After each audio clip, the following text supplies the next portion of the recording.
ராஜபாளையம் அருகே மேற்கு தொடர்ச்சி மலையில் ஏற்பட்ட காட்டுத்தீயை கட்டுப்படுத்த வனத்துறையினர் தீவிர நடவடிக்கை மேற்கொண்டுள்ளனர்.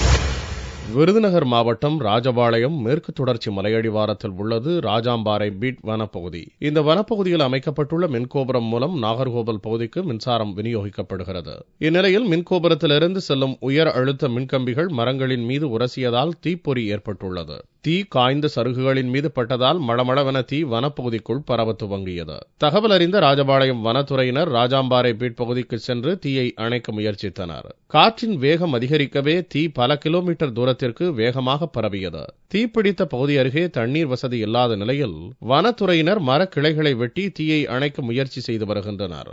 வனப்பகுதியில் ஏற்பட்ட இந்த தீயில் பல்வேறு அரிய மூலிகை செடிகள், மரங்கள் மற்றும் வன விலங்குகளுக்கு பெரும் பாதிப்பு ஏற்பட்டிருக்கும் என்று வனத்துறை அதிகாரிகள் அச்சம் தெரிவித்துள்ளனர்.